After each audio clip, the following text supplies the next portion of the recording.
light that steadied him.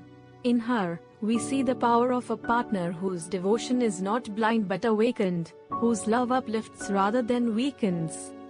Rama's love for Sita was not the love of possession. It was the love of reverence. He saw her not as property, but as his equal, his companion in duty. In every word he spoke to her, there was respect. In every act, there was care. In him, we see the model of a leader who treats love not as ownership, but as partnership. What does this union teach us today? It teaches that true relationships are not built on fleeting attraction or selfish need. They are built on shared purpose, on dharma. Love is not measured in how much you can take from another, but in how much you can walk together toward truth. In our age, relationships often stumble because they are built on desire without discipline, on passion without purpose. The Ramayan shows us another way. A way where love strengthens both souls, where each partner becomes the other's anchor and wings. Sita teaches us that love means standing firm, even in adversity. Rama teaches us that love means honoring and respecting the one beside you. Together, they show us that the highest form of love is partnership in Dharma, a union that uplifts the world. Think of your own life. Who stands beside you? Do your relationships lift you closer to truth, or pull you into illusion? Do you treat love as a selfish demand, or as a sacred partnership? To follow the example of Rama and Sita is to make every bond a force of righteousness, every union a step toward Dharma. Their marriage was not the end of their trials, it was the beginning. For love tested by comfort is unproven, but love tested by fire becomes eternal.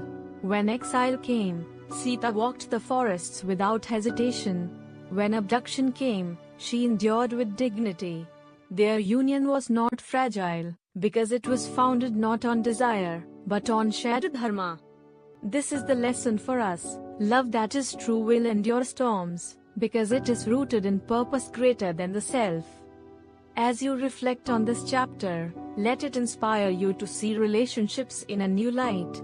Whether as partners, friends, or family, let your bonds be built on mutual respect, shared values, and devotion to a higher truth.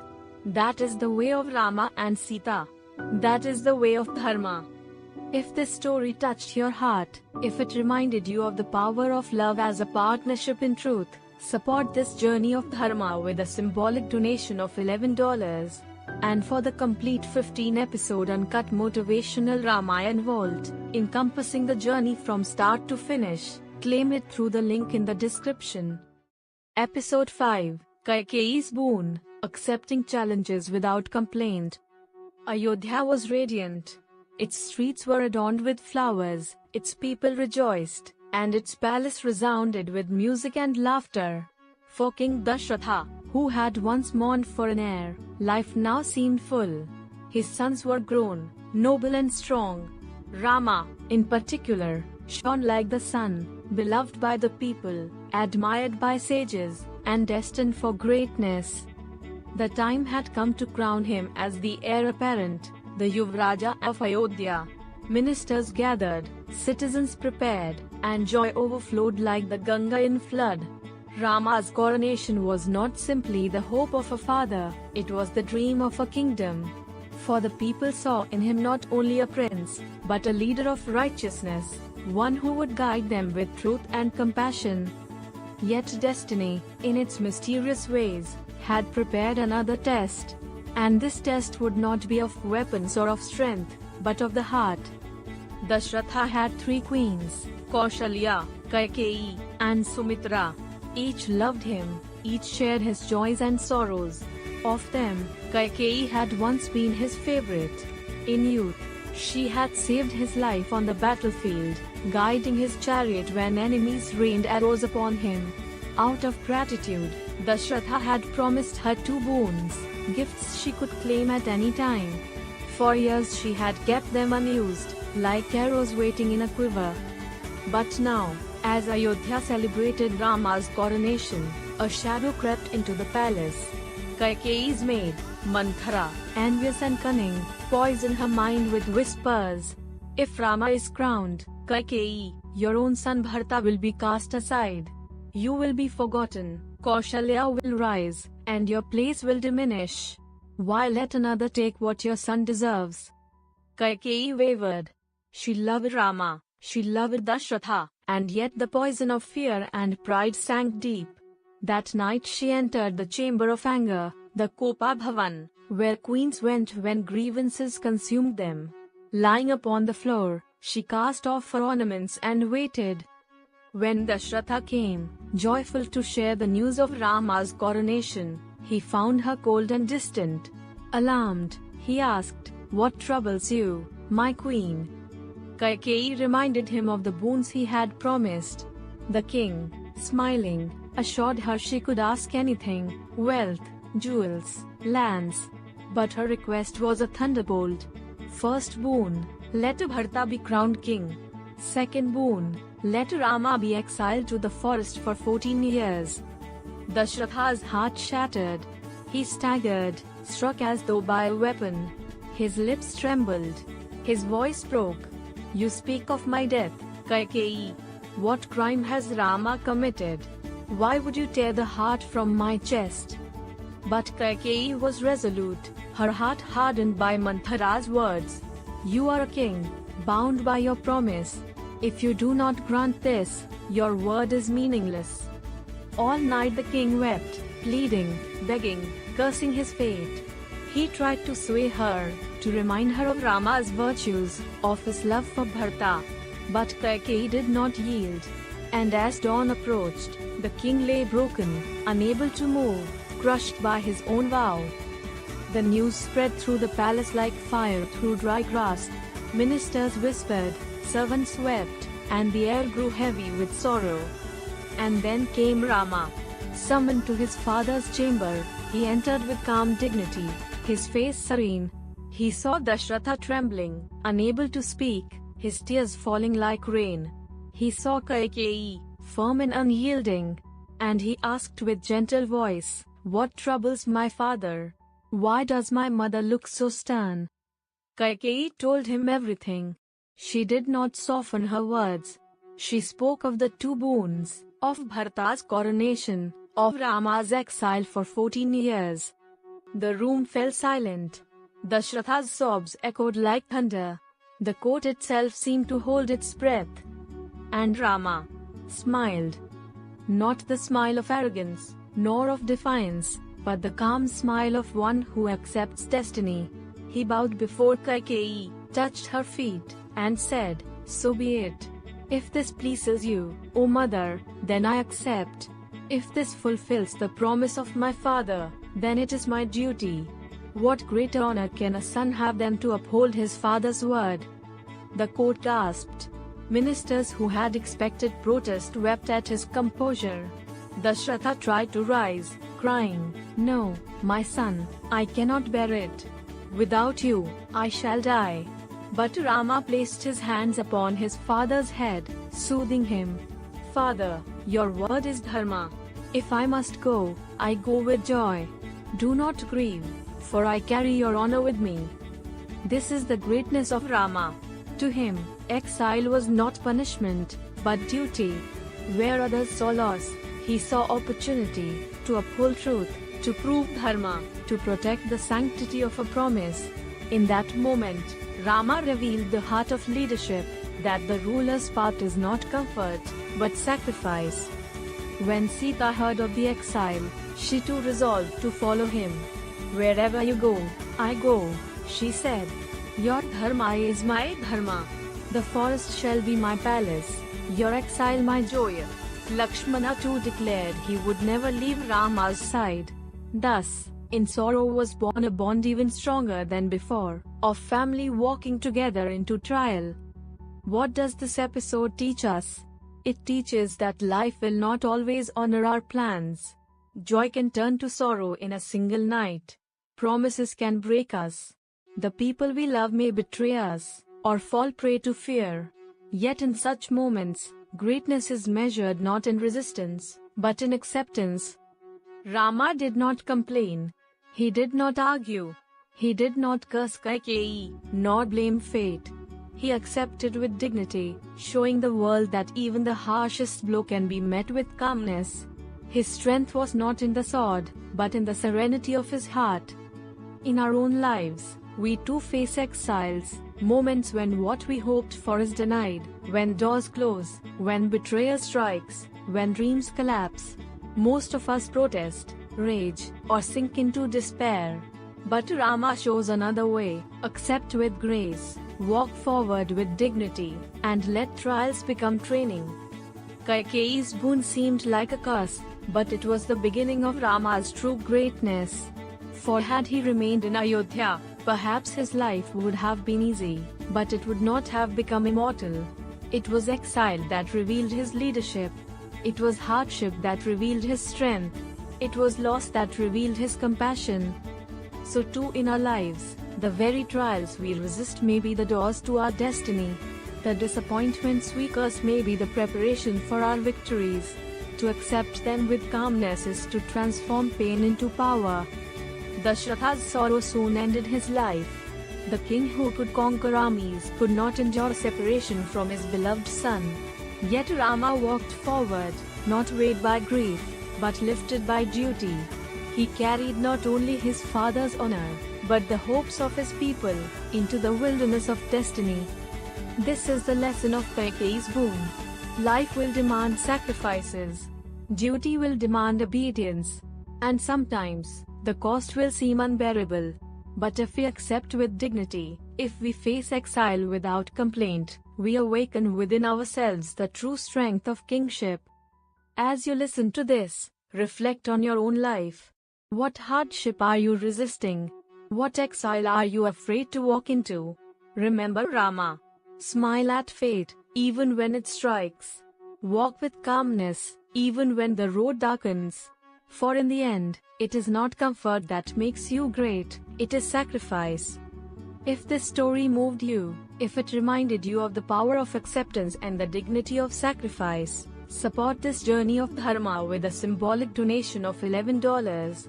And for the complete 15-episode uncut motivational Ramayan Vault, encompassing the journey from start to finish, claim it through the link in the description. Episode 6: Exile begins, Resilience and Dignity in Sacrifice. The coronation that Ayodhya had awaited with songs and garlands never came. Instead, the city was draped in sorrow.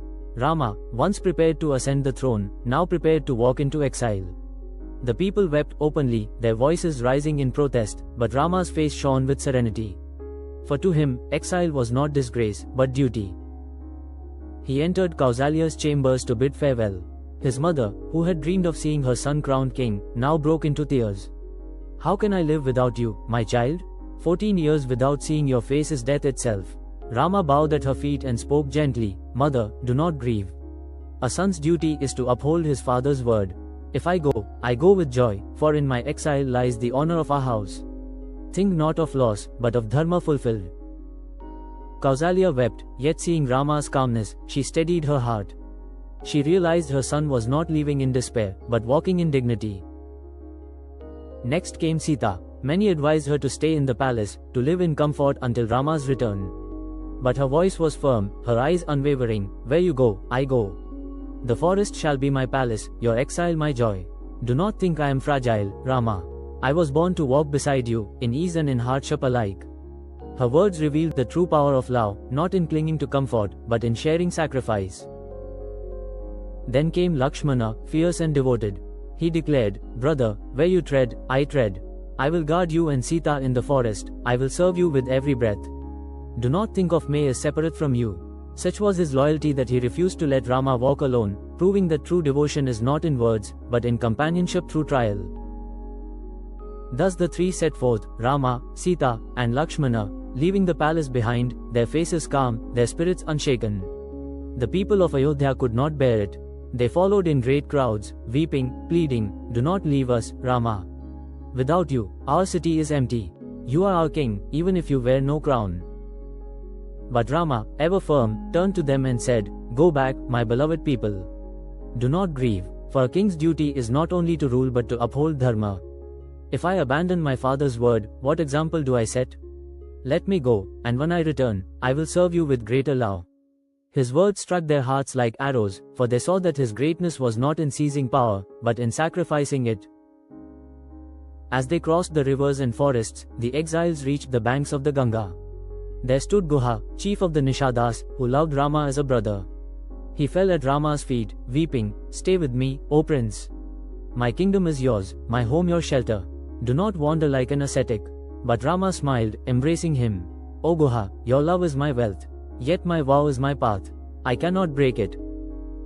So Guha ferried them across the sacred river, tears falling as his boat carried away the dearest of friends.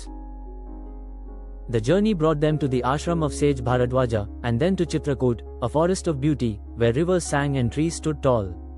There, Rama built a simple hut of leaves and branches. To the world it was a hut, but to him it was a palace of peace. For happiness, he knew, is not in gold but in contentment. Meanwhile, back in Ayodhya, Bharat returned from his maternal uncle's house, only to find the palace shrouded in mourning. His father, Dasharatha, had died of grief, unable to endure separation from Rama. When Bharat learned the truth, that his mother Kaikeyi had demanded Rama's exile to secure his crown, his heart broke. He rejected the throne, cursed his mother's actions, and declared, "I will not rule while Rama wanders in exile. He alone is king, I am but his servant." With ministers, sages, and citizens, Bharat set out to the forest, determined to bring Rama back. When the brothers met, their embrace was filled with tears. Bharat pleaded, "Return, my brother. Rule Ayodhya. I do not want the crown. The people do not want me. Only you can lead them." But Rama stood firm, "No, Bharat. Our father gave his word, and I must honor it. A son who breaks his father's promise is no son at all. Let me walk my path. Return and serve as guardian of Ayodhya in my absence." Bharat wept, but seeing Rama's resolve, he placed Rama's sandals upon the throne, saying, "I will not rule as king. I will serve as regent, until you return. These sandals will sit upon the throne as the symbol of your authority." Such was Bharat's humility that he lived not as king but as caretaker, waiting for Rama's return, keeping the kingdom in trust for his brother. This chapter of the Ramayan teaches us one of its greatest lessons: resilience in sacrifice. Rama lost his crown, his father, and his home, yet he did not lose his dignity. Sita lost her comforts, yet she did not lose her devotion. Lakshmana gave up ease, yet he did not lose his loyalty. Bharat gave up power, yet he did not lose his humility. Each one shows us that sacrifice is not weakness, it is strength. True resilience is not merely surviving hardship, but embracing it with dignity. In our lives too, we face exiles. Sometimes it is the loss of a job, the betrayal of trust, the collapse of plans we cherished. We feel as though we have been cast out of the palace into the wilderness. In those moments, the easy path is complaint, despair, and bitterness. But Rama shows us another way: accept, endure, and walk forward with calmness. Exile is not the end, it is the forge of greatness. It was in the forest that Rama's leadership grew, that his bonds deepened, that his true strength emerged. Likewise, our trials are not curses but classrooms, shaping us into who we are meant to become. When life takes away your comforts, remember Sita in the hut of leaves. When duty demands your sacrifice ambition, remember Rama smiling as he walked into the forest. When loyalty tempts you to falter, remember Lakshmana refusing to leave his brother's side. When pride whispers for power, remember Bharat placing sandals upon the throne. These are not stories of the past, they are mirrors of our present. They remind us that resilience is not simply enduring trials, but walking through them with grace. The exile of Rama is not only the tale of a prince cast into the forest. It is the reminder that every hardship can be faced with dignity. That every sacrifice, when embraced with courage, becomes the path to greatness. If this story inspired you, if it reminded you that resilience and dignity can transform exile into triumph, support this journey of Dharma with a symbolic donation of $11. And for the complete 15-episode uncut motivational Ramayan vault, encompassing the journey from start to finish, claim it through the link in the description. Episode 7: Sarpanika and the Golden Deer. Dangers of Illusion and Desire. The forests of Dandaka stretched vast and untamed, filled with the cries of birds, the rustling of trees, and the shadows of unseen dangers. It was here that Rama, Sita, and Lakshmana made their dwelling, a simple hut of leaves. Their days were marked by simplicity, gathering fruit, offering prayers, walking under the canopy of the great trees. Yet even in the wilderness, their lives were radiant with dignity. But the forest was not empty. Beyond the rivers and hills, Rakshasas, demons of fearsome power, roamed freely, disturbing the sages and threatening the innocent. Among them was Sarpanika, sister of the mighty Ravana. She was fierce, cunning, and restless, wandering the forests in search of satisfaction. One day, as she came upon Rama's dwelling, she saw him. His form shone like a pillar of light, his face calm, his eyes deep with compassion and strength. For a moment, desire seized her heart. She approached him boldly, casting aside all shame, and said, "O Rama, you are the most handsome man I have ever seen. Your wife is unworthy of you. Leave her, and take me instead. I will serve you, I will give you pleasure, I will make you master of the world." Rama smiled gently, but firmly. "O lady, your words are misplaced. I am bound to Sita, my wife. Love is not for barter, nor loyalty for exchange. Go to Lakshmana, he is young and unmarried. Perhaps he will accept you." Sarpanika turned to Lakshmana, but he too laughed. "I am Rama's servant. How can I accept you when he has not? Return to your own kind, for this path is not for you." Humiliated, her desire turned to fury. Her eyes burned with rage. She rushed at Sita, claws extended, intending to harm her. But Lakshmana, swift as lightning, drew his blade and struck, cutting off her nose and ears. Sarpanika shrieked in pain, her cries echoing through the forest as she fled, bloodied and vengeful. Her humiliation was not silent. She ran to her brothers, Kara and Dushana, mighty Rakshasas who ruled nearby. Enraged by her tale, they gathered armies to destroy Rama. Yet when they attacked, Rama stood firm. With his bow, he struck down thousands, his arrows flying like fire, his calm unbroken. Kara and Dushana fell, their strength no match for Dharma guided by discipline. But Sarpanika's revenge was not complete.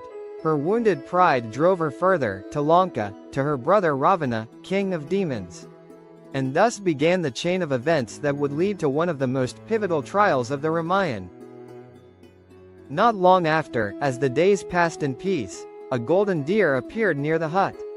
Its form glistened like molten gold, its eyes sparkled like jewels, its movements entrancing. It leapt gracefully, drawing Sita's gaze. She turned to Rama and said, "My lord, I have never seen such beauty in the forest.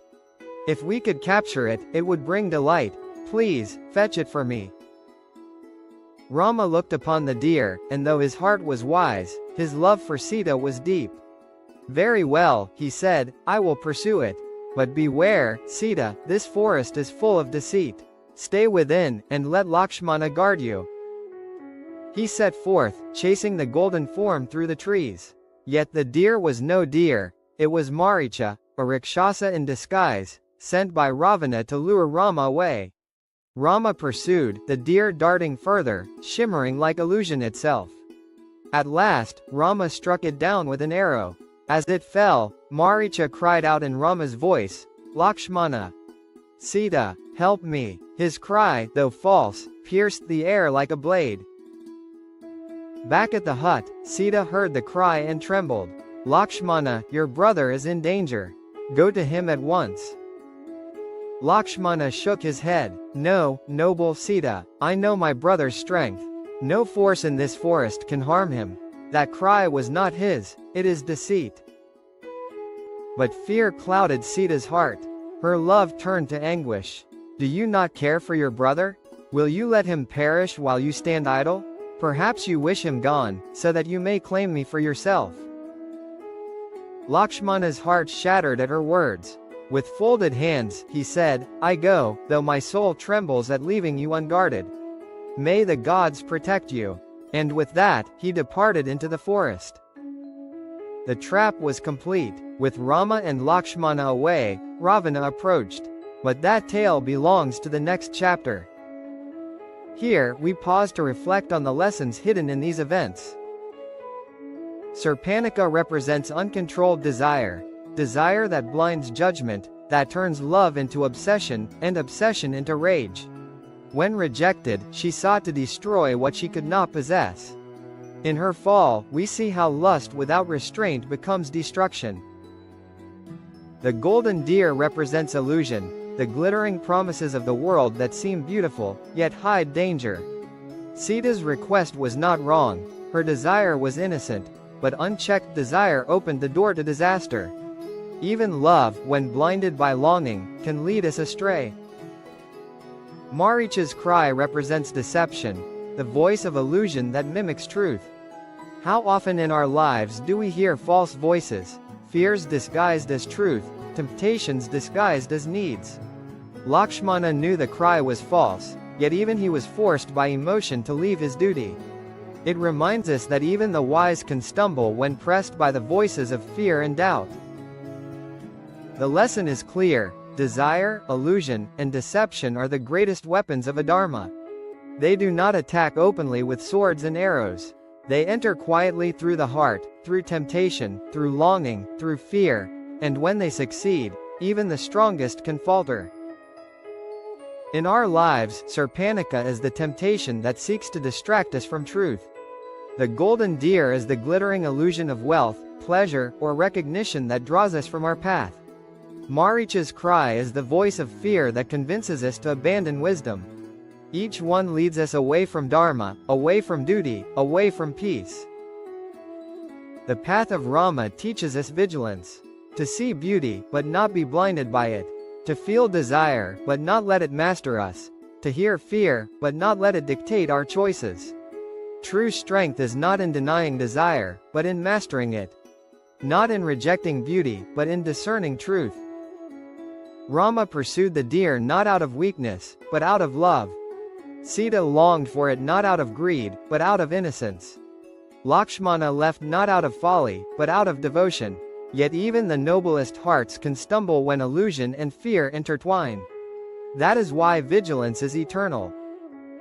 So ask yourself, what is your golden deer? What illusion glitters before your eyes, drawing you from your true path? What false voice cries out, luring you away from your duty? And when temptation whispers, will you see through it, or will you be deceived? The story of Sarpanika and the golden deer is not an ancient tale alone. It is the daily battle of every soul. To master it is to walk the path of Dharma. To fail is to open the door to suffering. As you reflect, remember, not every glitter is gold. Not every voice is truth. Not every desire is Dharma. Wisdom lies in discernment, and strength lies in restraint. If this story touched your heart, if it reminded you to master desire and see through illusion, support this journey of Dharma with a symbolic donation of $11.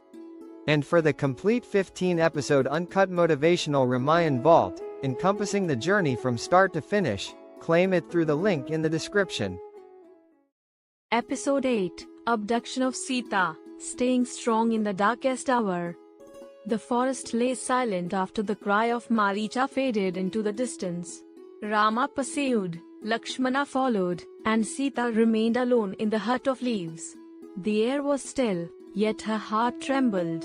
For even in moments of peace, destiny often prepares the storm. As she waited, a figure approached. At first glance he seemed a wandering sage, clothed in saffron robes, his voice soft with a chant of mantras. He stood at the doorway of the hut and called out, "O noble lady, who are you who shines like the goddess of fortune, dwelling here in this forest?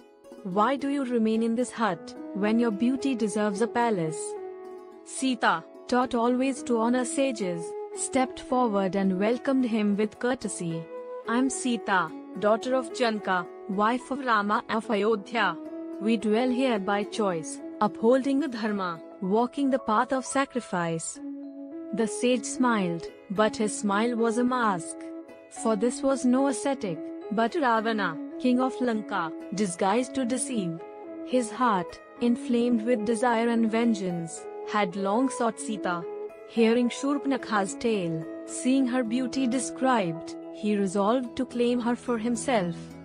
Dropping the mask of piety, Ravana revealed his true form, towering and terrible, 10-headed and crowned with arrogance.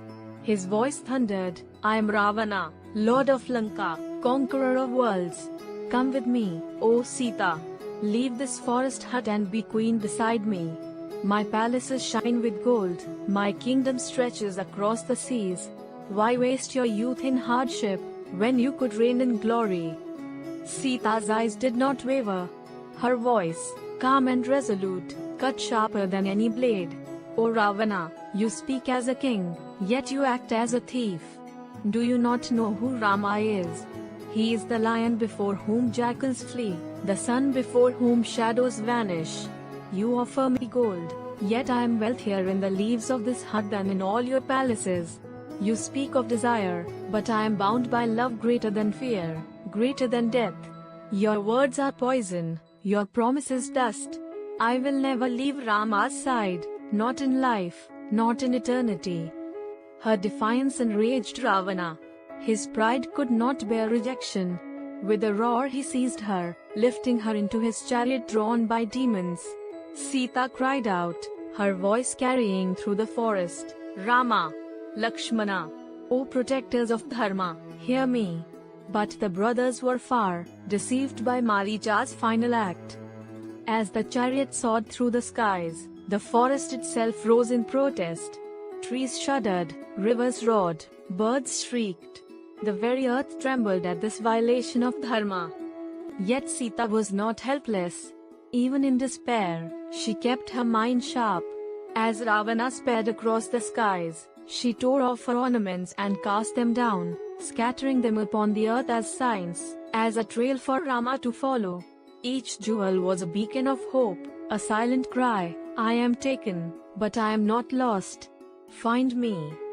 In her captivity, she showed courage beyond measure. She did not faint, she did not surrender, she did not beg. She used her wisdom, planting seeds of her own rescue, proving that even when stripped of freedom, one can still act with strength.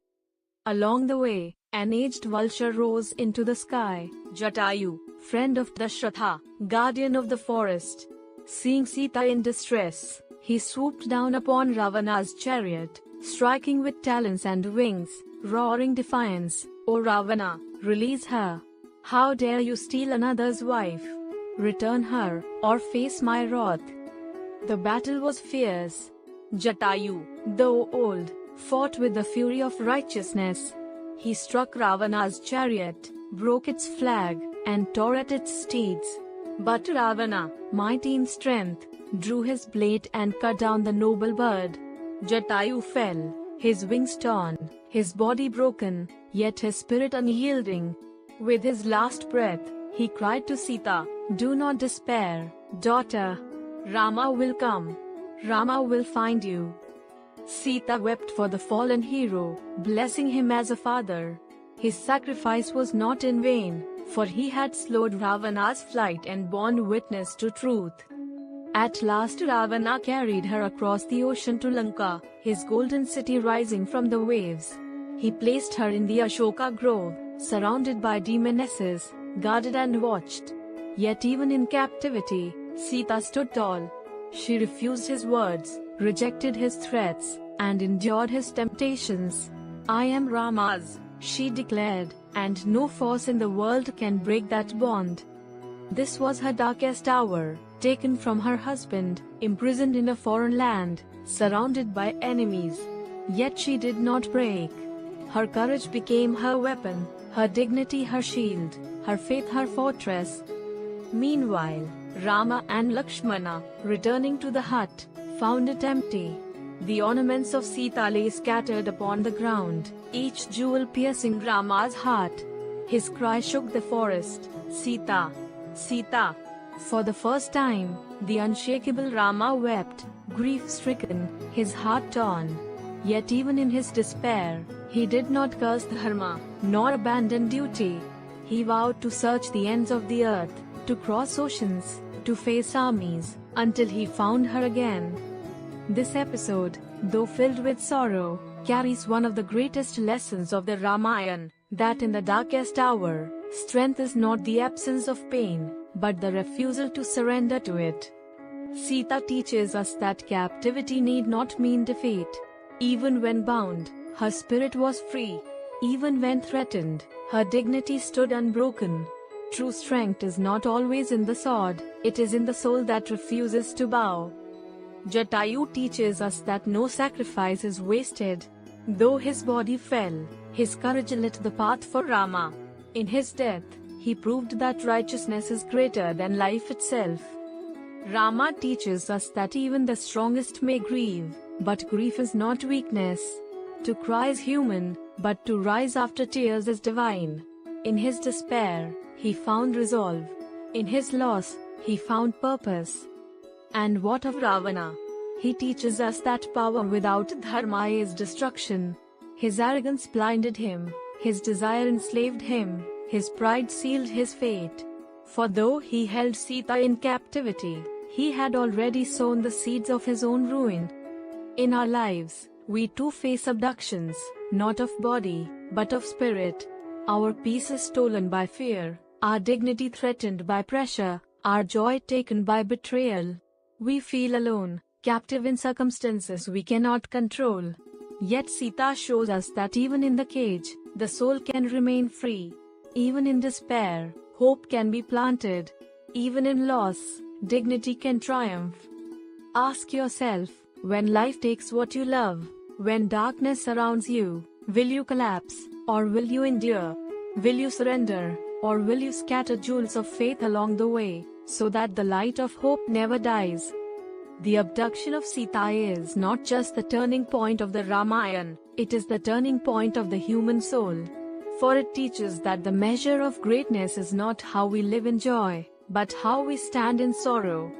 If this story moved you, if it reminded you that strength is found in the darkest hour, support this journey of Dharma with a symbolic donation of $11.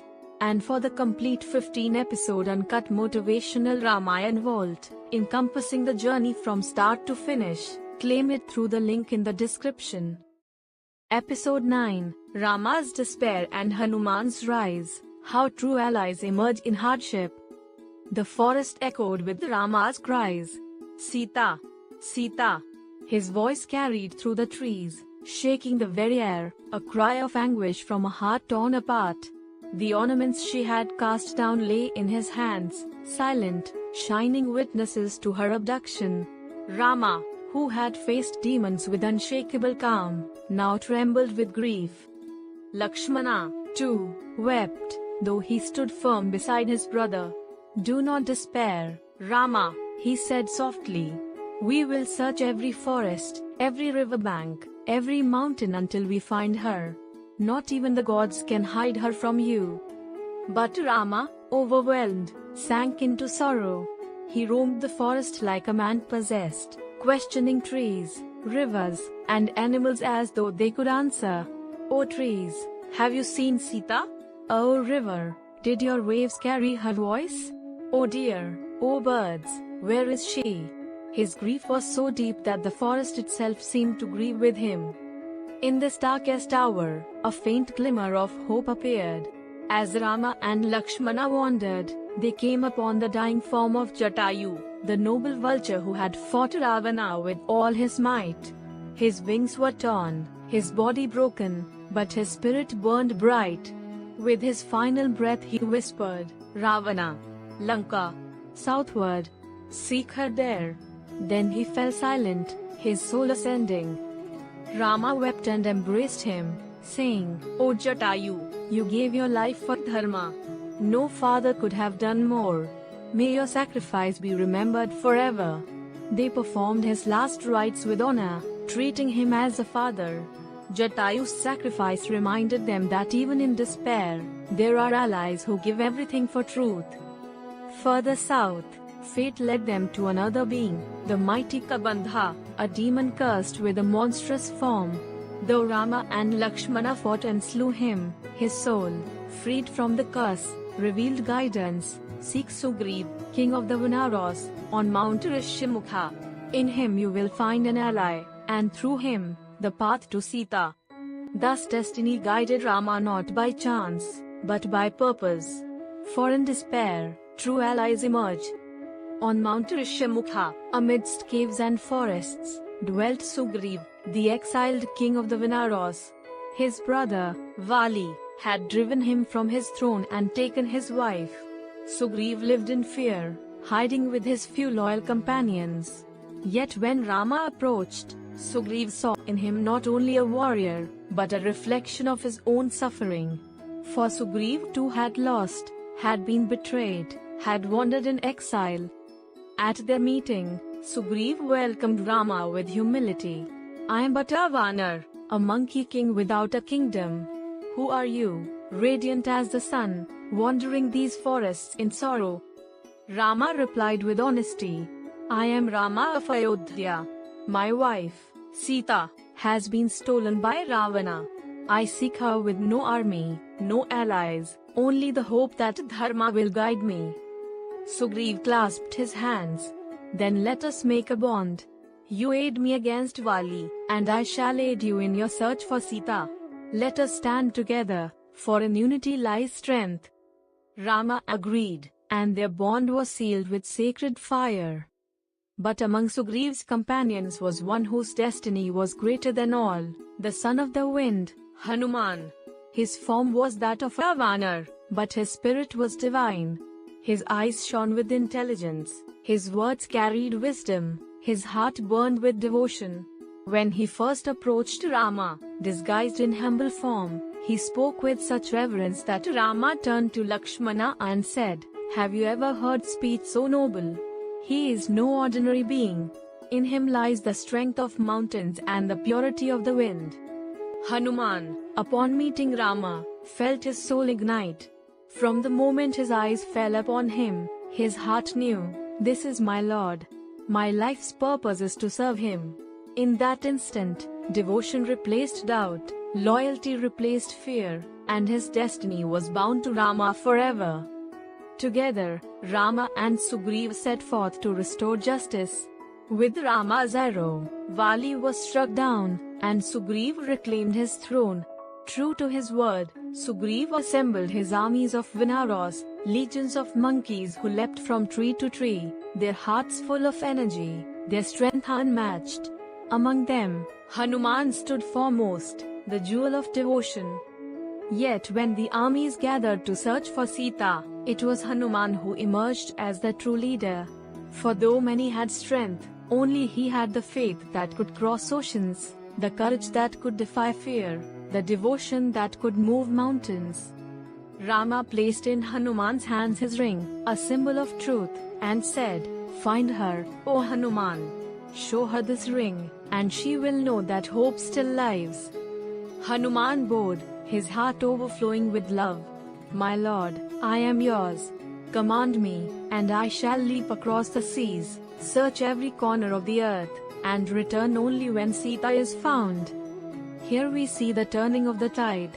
Rama's despair was deep, but in that despair, allies emerged. Jatayu gave his life. Sugriv offered his armies. And Hanuman, the embodiment of devotion, rose as the bridge between loss and victory. The lesson of this chapter is profound. When darkness surrounds us, when grief consumes us, we often feel alone. But it is in those very moments that true allies appear. Not the fair weather friends of comfort, but the companions forged in hardship, who stand beside us when the world turns away. Rama shows us that even the greatest can fall into despair. To weep is human. To cry out in anguish is no shame. But to remain there is weakness. He rose from despair, accepted the sacrifices of others, and built alliances that would lead him to victory. Hanuman shows us the power of devotion. His greatness was not in his strength alone, but in his heart. He sought nothing for himself, no throne, no glory, no reward. His joy was in service, his power in humility, his courage in love. Such devotion transforms the impossible into the inevitable. And for us, the lesson is clear: despair will visit every life. We will lose, we will grieve, we will cry out in darkness. But those who endure with faith will find allies rising beside them, friends, mentors, companions who reveal themselves only when the night is deepest. Ask yourself, Who are the true allies in your life? Who stands beside you when you have nothing to offer but sorrow? Cherish them, for they are the Hanumans sent by destiny to carry you through. And ask yourself too, can you be such an ally for another? Can you rise in their hour of despair, offering not judgment, but devotion? To do so is to live the spirit of Hanuman. The story of Rama's despair and Hanuman's rise is the story of hope reborn. It tells us that no darkness is final, no loss absolute. For when devotion awakens, when allies unite, even oceans can be crossed. If this story moved you, if it reminded you that true allies emerge in hardship, support this journey of Dharma with a symbolic donation of $11. And for the complete 15-episode uncut motivational Ramayan Vault, encompassing the journey from start to finish, claim it through the link in the description. Episode 1 Introduction: Why the Ramayan is the Eternal Guide.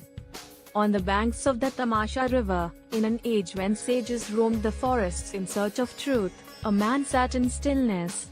His name was Valmiki. Once a wanderer entangled in the illusions of the world, he was transformed by the power of devotion into a sage whose words would outlive kingdoms and empires. From his heart, like a sacred flame, arose the Ramayan.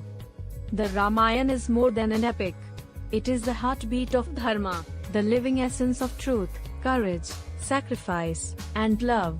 It is not a tale written for entertainment, it is a map for life. It tells us not only who Rama was, but who we can become. It shows us not just Ayodhya's triumphs and tragedies, but the battlefield within our own souls.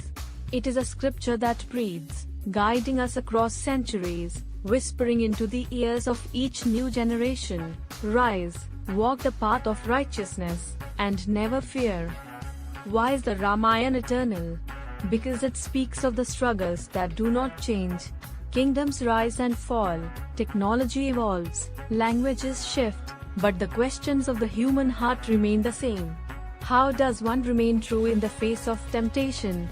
How does one uphold loyalty when betrayed?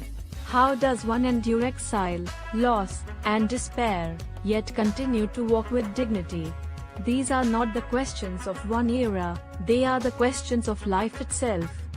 The Ramayan is the answer. When we think of Rama, we often imagine perfection, a prince born divine, the ideal son, the perfect king. But if we listen deeply, we see something even greater. Rama was tested, again and again, in ways most of us cannot imagine. He lost his kingdom at the height of his youth. He was exiled to the forest for 14 years. His beloved wife was taken from him by deceit. His battles were not just against demons outside, but the storms of grief and duty within his own heart.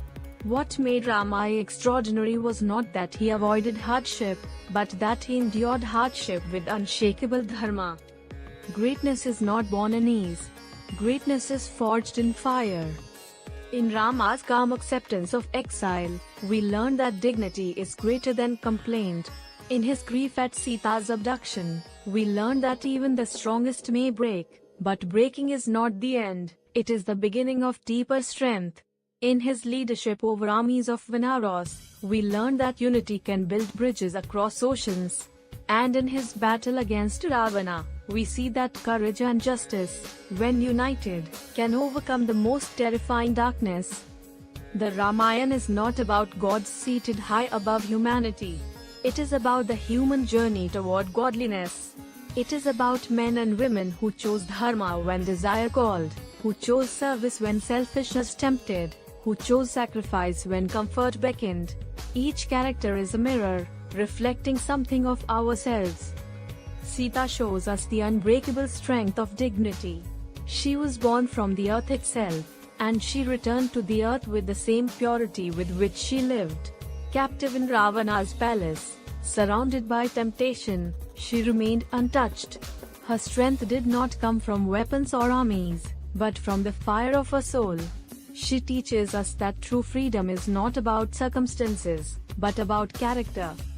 Hanuman, the son of the wind, shows us what devotion truly means. His leap across the ocean was not a feat of muscle alone, but of faith. His power came not from pride, but from surrender. By forgetting himself and remembering only Rama, he accomplished the impossible. Hanuman teaches us that when we remove ego and align with a higher purpose, even the mightiest obstacles fall like dust. Lakshman, Rama's brother, shows us what loyalty and discipline mean. For 14 years he walked beside Rama in exile, never once wavering, never once seeking comfort. His life teaches us that true service is not loud, it is silent and steadfast. Bharata, who refused the throne in Rama's absence, shows us humility. He could have ruled, but instead he placed Rama's sandals upon the throne, ruling only as Rama's representative. His sacrifice teaches us that true leadership is not about power, but about preserving Dharma. Even Ravana teaches us. For though he was a tyrant, he was also a scholar, a master of the Vedas, a devotee of Shiva. His fall was not because of ignorance, but because of arrogance. He reminds us that knowledge without humility is a path to destruction. This is why the Ramayan is eternal. It is not about one man or one kingdom. It is about the eternal choice between dharma and adharma, truth and falsehood, humility and arrogance, sacrifice and selfishness. Every human being, in every age, must make these choices. And the Ramayan stands as a guide, showing us that though the path is difficult, it leads to victory. Today, we live in a world of speed and distraction. Technology connects us, but it also scatters our minds. We chase after wealth, status, and comfort, yet still feel empty. The Ramayan calls us back to the essence. It reminds us that the measure of life is not in possessions, but in character. It tells us that leadership is not about ruling others, but about ruling oneself. It teaches that love is not mere passion, but a partnership in dharma. And it reminds us that no matter how powerful evil appears, it cannot stand forever against truth. The story of Rama is not meant to remain on dusty pages. It is meant to live within us. When you rise each morning and face challenges at work or at home, remember Rama walking calmly into exile, leaving behind a throne without complaint. When you feel weak and unworthy, remember Hanuman discovering his boundless power the moment he remembered Rama. When you are tempted by illusions that glitter, remember Sita turning away from the golden deer. When you feel betrayed or broken, remember Bharata refusing the throne in loyalty to his brother. The Ramayan tells us, you are not ordinary. You are born for Dharma. You are meant to rise, to lead, to endure, and to triumph. As we begin this journey through the Ramayan, understand this: it is not a tale that ended thousands of years ago. It is alive. It lives in your struggles, your decisions, your sacrifices, and your victories. Each episode we walk through together will not only recount the journey of Rama, but reveal the lessons you can apply today. The first step is to open your heart. Listen not only with your ears, but with your soul.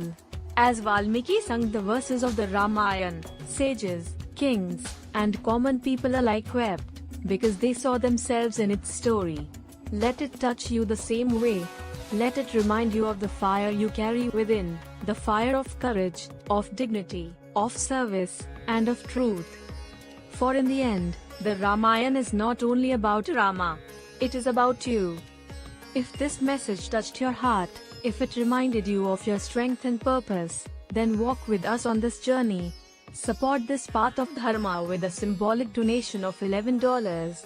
And for the complete 15-episode uncut motivational Dharma Vault, encompassing the journey from start to finish, claim it through the link in the description. Episode 10, Hanuman's Leap and the Lanka Mission, Faith that Moves Mountains. The Vanar armies stretched across the hills and valleys, thousands upon thousands gathered under Sugriva's command. Their voices filled the forests as they prepared for the greatest mission of their age, to find Sita, the queen of Ayodhya, stolen by Ravana and hidden somewhere in the vast world. Groups were dispatched to the north, east, and west. But it was to the south that the most fateful party went, for destiny whispered that Sita lay across the ocean. In that party were Angada, Jambavan the wise bear, and foremost among them all, Hanuman, son of the wind. Days passed as they searched. They scoured mountains and forests, valleys and rivers, but Sita was nowhere to be found. Exhaustion gripped them, and despair crept into their hearts. At last they came to the shore of the great southern ocean. There, endless waves pounded against the land, as though mocking their weakness. Beyond the sea lay Lanka, Ravana's golden city, rising like a jewel from the waters. The Vanaros stood in silence, their eyes on the horizon. Who among us, they asked, can cross this vast ocean? Who has the strength to leap across its waves and return alive? One by one, they spoke of their abilities, but each admitted his limits. Some could leap 100 yojanas, others 200, but none could match the distance required. Their hope faltered. Then Jambavan, ancient and wise, turned to Hanuman. Why do you stand silent, O son of the wind? Do you not remember who you are? Hanuman lowered his head. I am strong, yes, but I have never seen myself as more than a servant. I leap trees and mountains, but this ocean, it is beyond me. Jambavan's voice thundered with encouragement. You are greater than you know. You were born of the wind, swift and mighty. As a child, you leapt at the sun, mistaking it for a fruit, and only the gods could restrain you. Your power is limitless, but in your humility you have forgotten it. Awaken, O Hanuman. Remember your strength, for today, all hope rests upon you. Something stirred in Hanuman's heart. The words of Jambavan ignited a fire long hidden. He closed his eyes and remembered. He remembered the boundless energy of his youth, the blessings of the gods, the wind that flowed in his veins. And as he remembered, his body began to grow, taller, broader, mightier. His form expanded until he towered over the Vanaros, radiant as a mountain, eyes blazing like fire. With a roar that shook the heavens, Hanuman declared, I will go. I will leap this ocean, cross to Lanka, and find Sita. Neither wind nor wave, neither demon nor death, can stop me. By Rama's name, I will succeed. The Vanaros cheered, their despair transformed into awe. Hope returned, not because the ocean had shrunk, but because one soul had risen to meet it. Hanuman ascended Mount Mahendra, its peak touching the clouds. He stood upon the summit, his gaze fixed on the far shore. Folding his hands, he prayed, O Rama, give me your strength. O wind, my father, carry me. O gods, bless my leap. Then, bending low, he gathered his might, his muscles coiled like thunder, his spirit aflame. With a roar that split the sky, he leapt. The earth trembled at his takeoff, trees were uprooted, rocks shattered. Through the air he soared, a comet of devotion, his body stretched across the heavens, his shadow darkening the waves below. The ocean, astonished, rose in waves to honor him. The mountains lifted their peaks in salute. The gods looked down in wonder, saying, Behold, the power of faith. As he flew, challenges arose. The ocean itself, seeking to honor Rama, sent forth a mountain called Mainaka, rising from the depths. Rest upon me, O Hanuman, it said. Take food, regain strength. But Hanuman shook his head. I cannot pause until my mission is complete. He touched the mountain lightly with his hand and soared onward, showing that true devotion does not linger in comfort when duty calls. Next came Surasa, mother of serpents, who rose from the waters to test him. The gods command, she said, that you pass only through my mouth. Her jaws opened wide, filling the sky. Hanuman grew larger, his form expanding until he filled her vision. Sursa widened her jaws wider still. Then, with quick wit, Hanuman shrank in an instant to the size of a bee, darted into her mouth and out again, and laughed. I have passed through as you demanded. Now let me go, for my mission awaits. Sursa, pleased, blessed him and vanished. But illusion had one more trial. A demoness named Simhika rose from the waves, her power to seize shadows. She caught hold of Hanuman's shadow and dragged him down. Yet Hanuman, unafraid, struck her with the force of thunder and destroyed her. The path was clear, and onward he flew. At last, the golden towers of Lanka appeared on the horizon. Ravana's city gleamed with splendor, guarded by walls of iron and gates of demons. Hanuman descended upon its shores like a silent flame, shrinking his form until he was no larger than a cat. For strength alone is not enough, wisdom and stealth must walk beside it. Entering the city by night, he searched every palace, every garden, every chamber. He saw Ravana himself, seated on his throne, radiant yet corrupted by arrogance. He searched among the women of the court, but Sita was not there. At last he came to the Ashoka grove, where under a tree she sat, thin with sorrow, clothed in simple garments, surrounded by demonesses. Her eyes were downcast, her face pale with grief, yet her spirit shone undiminished. Ravana approached her with words of desire and threats of death, but she answered him with scorn. I am Rama's. Your threats mean nothing, your riches are dust. My heart cannot be stolen, even if my body is captive. Hanuman's heart swelled with devotion. From his hiding place, he marveled, here is true greatness. Even in chains, she is free. At the right moment, he revealed himself, descending there. Do not fear. I am Hanuman, servant of Rama. He sent me across the ocean to find you. Here is his ring, the sign of his love. Sita took the ring, her tears flowing at the sight. My Rama still lives, she whispered. Hope is not lost. She gave Hanuman a jewel from her hair, saying, take this to him, and tell him I await, though time is short. Hanuman bowed and said, do not fear. Rama will come. No force in heaven or earth can stop him. Your sorrow will end, your joy will return. Having completed his mission, Hanuman might have returned. But his devotion sought more. He rose in size, struck fear into the city, and destroyed Ravana's gardens. Captured by demons, he allowed himself to be bound, only to show them his power. They set his tail aflame, but with fire upon him, he grew vast, leaping from rooftop to rooftop, setting the golden city ablaze. Flames consumed Lanka, a vision of Ravana's fate to come. Then, with a final leap, Hanuman soared back across the ocean, carrying Sita's message and jewel to Rama. The mission was complete. Faith had leapt the ocean, devotion had conquered fear, and hope had returned to the heart of Rama.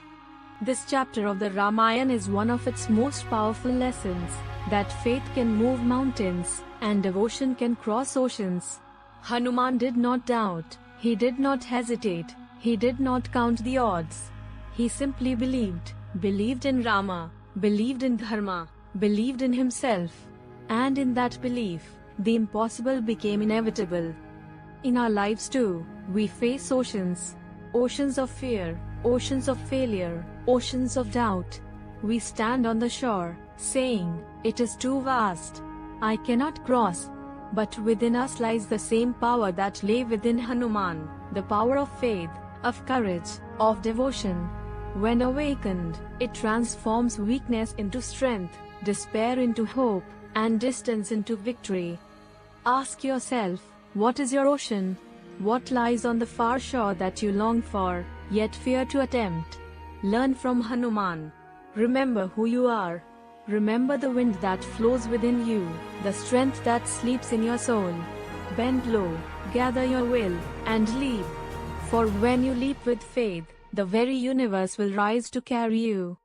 Hanuman teaches us that we are greater than we know, that our limits are illusions, our fears lies, our doubts chains we ourselves forge. To remember our true nature is to break those chains and soar. If this story inspired you, if it reminded you that faith can leap oceans, support this journey of Dharma with a symbolic donation of $11. And for the complete 15-episode uncut motivational Ramayan Vault, encompassing the journey from start to finish, claim it through the link in the description. Episode 11, The Bridge to Lanka, Teamwork Creates Miracles. The jewel from Sita's hair lay in Rama's hands, a shining reminder that hope was alive. Hanuman had returned from Lanka, carrying not only the proof of her captivity but also the flame of determination. She waits for you, Hanuman said, bowing before him. Her heart is unbroken, her faith unshaken. She endures with the dignity of a queen, and she sends you this token, trusting that you will come. Rama embraced Hanuman, tears of gratitude in his eyes. You have done what no one else could. You crossed the ocean, entered the city of the enemy, and returned with hope. You are more than a servant, more than a warrior. You are the breath of my own life.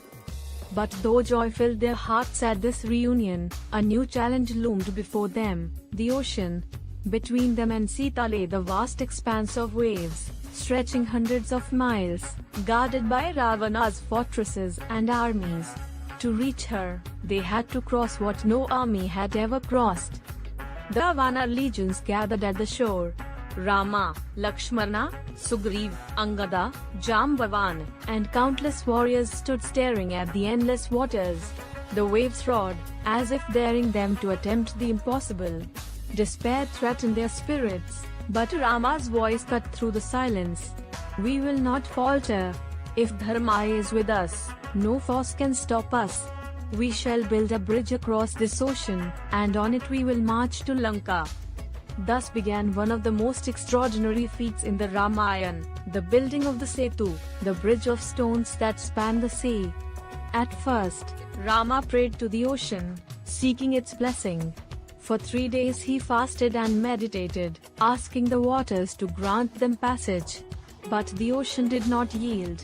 At last, Rama, angered, raised his bow, threatening to dry the seas themselves. The ocean trembled and rose in the form of a deity, folding his hands in reverence. O Rama, forgive my delay. You are the Lord of Dharma, and I am but a servant. If you would cross me, let your army build a bridge upon my waves, and I shall hold it firm. With this blessing, the task began. Stones and trees were brought from the forests. The Vanaras worked day and night, carrying boulders upon their shoulders, uprooting mountains, dragging them to the shore.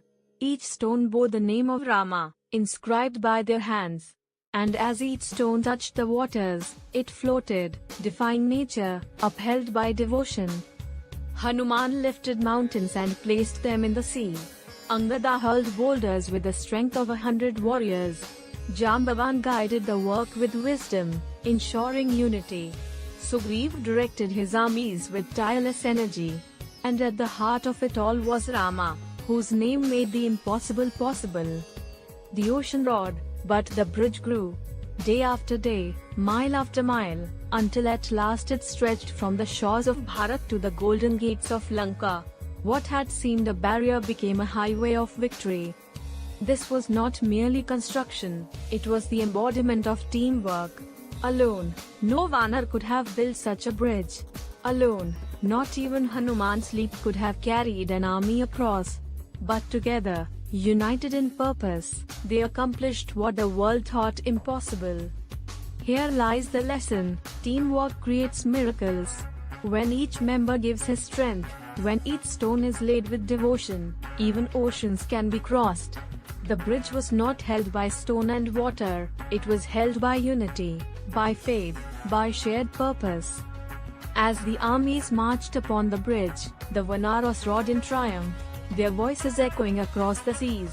The gods looked down in wonder, marveling that such creatures, half man, half beast, could achieve what even the greatest kings could not.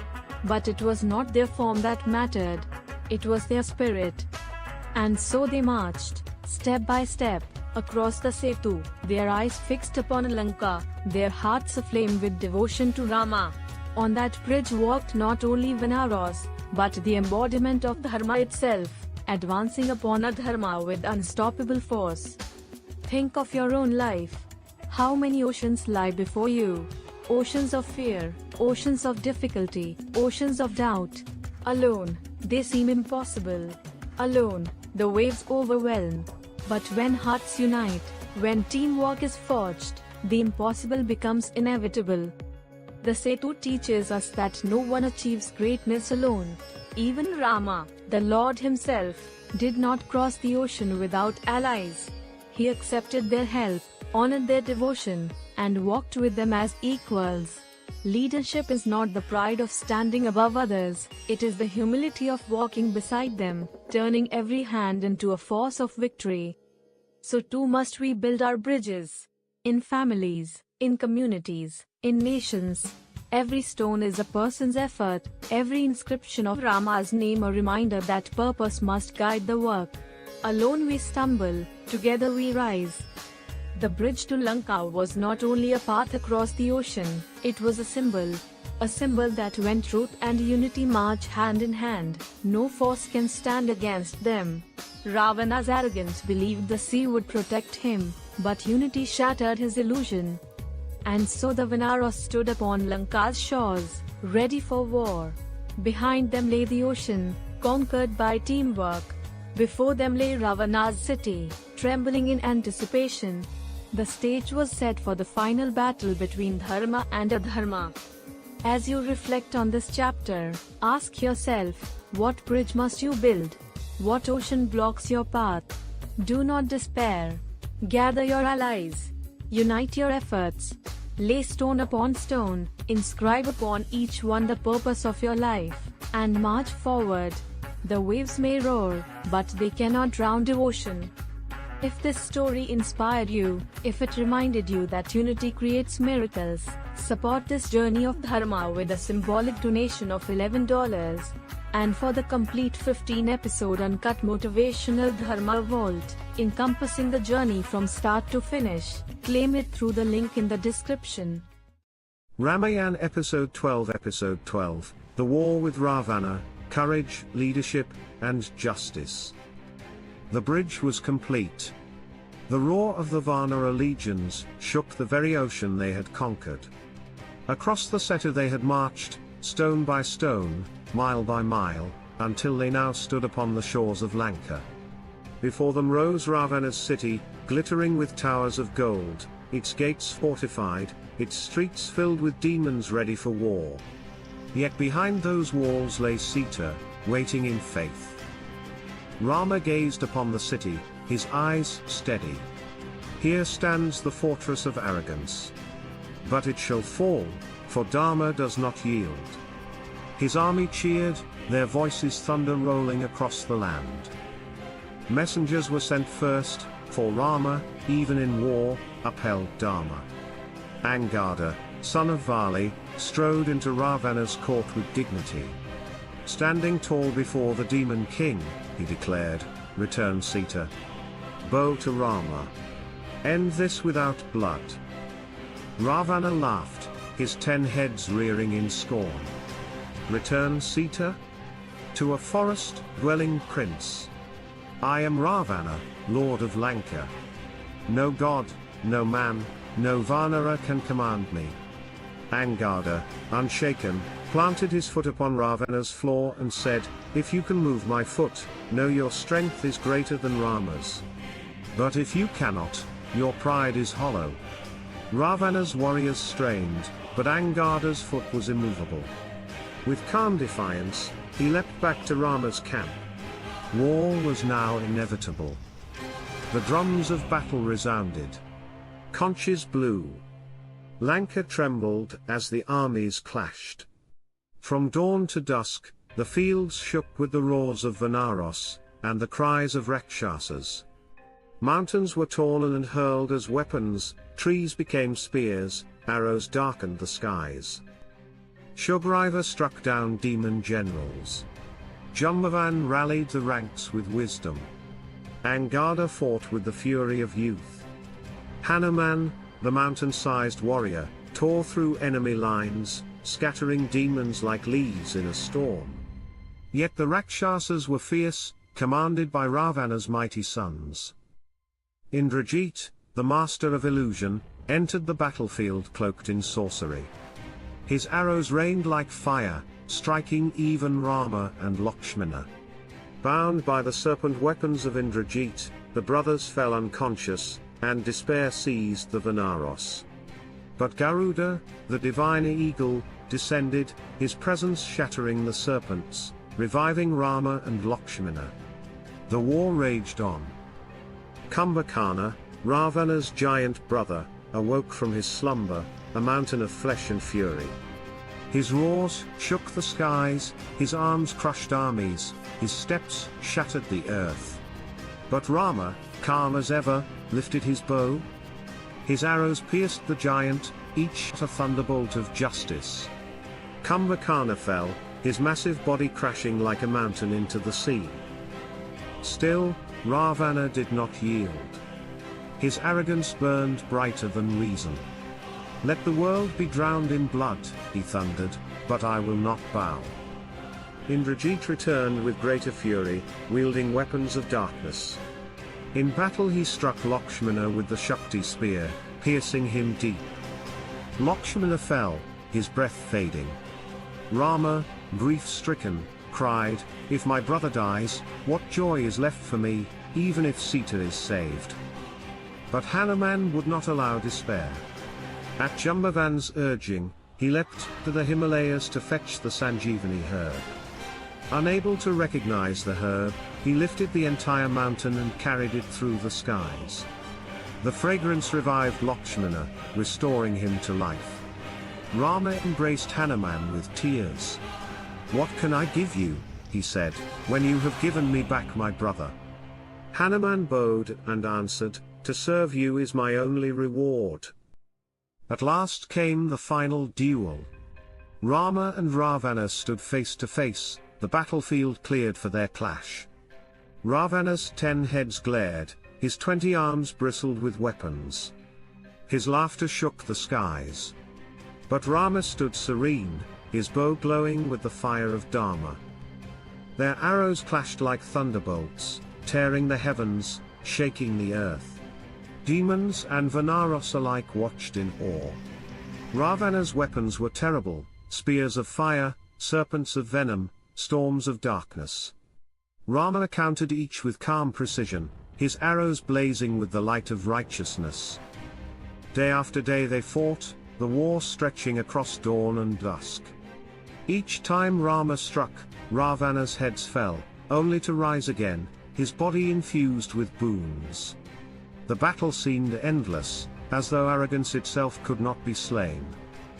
At last, the sage Vibhisana, Ravana's own brother who had joined Rama, revealed the truth, "Strike not at his heads, O Rama, but at his heart. Within lies the secret of his life."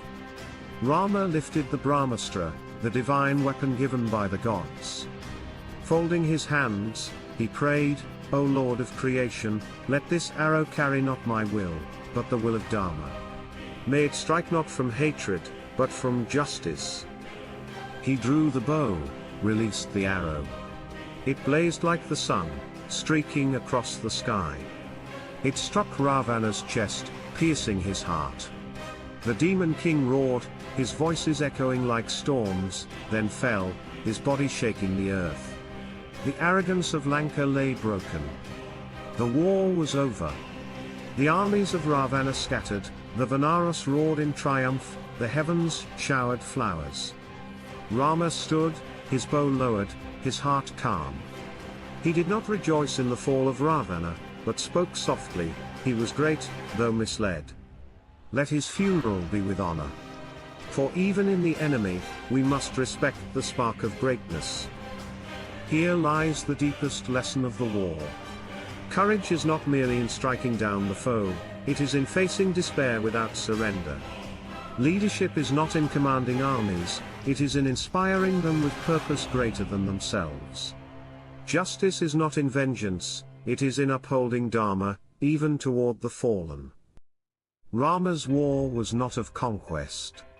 He sought no throne in Lanka, no gold, no riches. He fought only to restore truth, to rescue his beloved, to uphold righteousness. That is true leadership, to wield power only for justice, never for pride. And what of us? Each of us wages wars daily. Wars against fear, against temptation, against injustice. The demons may not bear 10 heads, but they live in arrogance, greed, anger, and despair. Like Rama, we must fight them not with hatred, but with the weapons of courage, discipline, and truth. Hanuman teaches us to serve without pride. Lakshmana teaches us to endure wounds for the sake of loyalty. Jambavan teaches us to guide with wisdom. Sugriva teaches us to stand firm in unity. And Rama teaches us to lead with compassion, to fight with justice, to conquer with humility.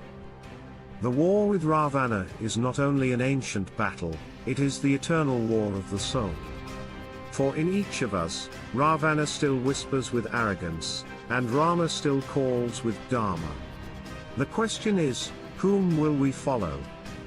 If this story moved you, if it reminded you of the courage, leadership, and justice that must guide every life, support this journey of Dharma with a symbolic donation of $11. And for the complete 15-episode uncut motivational Ramayan vault, encompassing the journey from start to finish, claim it through the link in the description. Ramayan Episode 13 Victory and Reunion, Triumph of Righteousness. The battlefield of Lanka was silent at last. Where once the roar of demons and the cries of Vanaras had thundered, there now lay only the whispers of the wind moving across a field of ashes. Ravana, the 10-headed king, lay fallen, his arrogance broken, his empire brought low. The flames of war flickered in the ruins of Lanka's golden towers. The long struggle was over. Rama stood still, his bow lowered, his eyes calm. He did not rejoice in Ravana's death. Instead, he turned to Vibhishana, the righteous brother of the fallen king, and said, "Perform his funeral rites with honor." For though Ravana walked the path of arrogance, he was still a son of the great Rishi Pulastya, still a scholar of the Vedas, still a ruler of men. Death does not erase his greatness, though it exposed his flaws. Let us remember the whole, not only the end. Such was Rama's nobility. Even in victory, he saw not an enemy to despise, but a soul to honor. The Vanaras cheered, their voices rising to the heavens. Hanuman bowed before Rama, tears of joy in his eyes. Lakshmana stood tall, his wounds forgotten in the light of triumph. Sugriva, Anjada, and Jambavan clasped one another, rejoicing that Dharma had prevailed. Yet for Rama, one task remained, the reunion with Sita. Through fire and blood he had fought, through exile and despair he had endured, for her sake. Now, at last, the moment of return had come. Sita was brought from the Ashoka grove, where she had endured captivity with unshakable faith. She walked with dignity, her eyes steady, her steps calm. Though thin from sorrow, her spirit was unbroken, her face radiant as the dawn. When she beheld Rama again, her heart overflowed. Her eyes filled with tears, yet her smile shone with joy. But Rama, though his heart longed to embrace her, stood with composure. "I have done my duty," he said.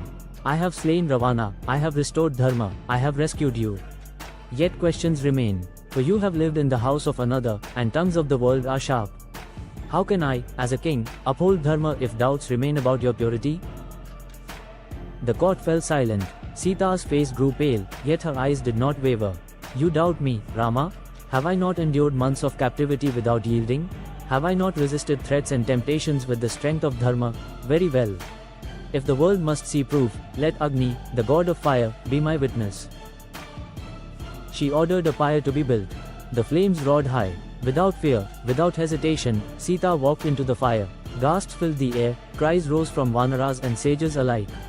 But she stepped calmly into the blaze, her face serene, her spirit unshaken. And then, a miracle. The flames did not burn her. The fire itself rose and placed her gently back before Rama, untouched, radiant, pure. Agni himself declared, "Sita is without blemish. Her heart is stainless, her devotion unbroken. She has passed through fire, yet she remains as pure as the day she was born." Rama's eyes filled with tears. He took her hand, his voice trembling, "Forgive me, beloved. I did not doubt your heart, but as a king, I must uphold Dharma. Now all the world has seen, and all the world will know, that you are blameless." Their reunion was complete, not merely of husband and wife, but of two souls tested by fire and proven unbreakable. The gods themselves descended from the heavens. Indra, king of the Devas, bowed before Rama and said, "You are Vishnu incarnate, born to restore balance. Ask any boon, and it shall be granted." Rama bowed in turn. "If I have earned merit, let all those Vanaras who fell in battle rise again." Indra nodded, and at once, the battlefield stirred, the fallen warriors stood, whole and living, their wounds vanished, their spirits renewed. Cries of joy rose from the armies, for death itself had been defeated by Rama's compassion. Thus, the war ended not only with victory but with restoration. Enemies were honored, allies revived, Dharma re-established. The time had come to return home. For 14 years Rama had wandered in exile. Now, with Sita and Lakshman beside him, with Sugriva and Hanuman at his side, he prepared to return to Ayodhya. As their chariot soared across the skies, guided by the Pushpaka Vamana, they passed forests and rivers, mountains and plains. Every village they crossed rejoiced at the news, Rama returns. The prince of Ayodhya, the upholder of Dharma, the slayer of Ravana. The world seemed to awaken from a long night, as though dawn had come after endless darkness. But the greatest joy awaited in Ayodhya, where Bharat had lived as regent, ruling not from the throne, but from Rama's sandals placed upon it. For 14 years he had kept his vow, living as an ascetic, awaiting his brother's return. When he heard the news, he rushed out with citizens, ministers, and sages, his eyes brimming with tears. On the day of their reunion, the brothers embraced, their love dissolving years of sorrow. Bharat bowed before Rama and placed the sandals back beneath his feet. "The throne has awaited you, my lord. Take it, for it is yours by right, yours by Dharma." Rama lifted him and said, "No greater brother lives than you, Bharat. You rule not as king, but as servant of Dharma. The kingdom is whole because of you." The coronation was held with grandeur. The palace of Ayodhya shone with lamps, the streets were filled with garlands, the air with music. Citizens wept with joy as Rama, clad in royal robes, was crowned king. At his side sat Sita, radiant as Lakshmi herself. Lakshmana stood as guardian, Bharat as minister, Shatrugna as protector. Hanuman sat humbly at Rama's feet, his only joy in service. This was not merely the return of a king, it was the triumph of righteousness. For Rama's journey had not been about reclaiming a throne.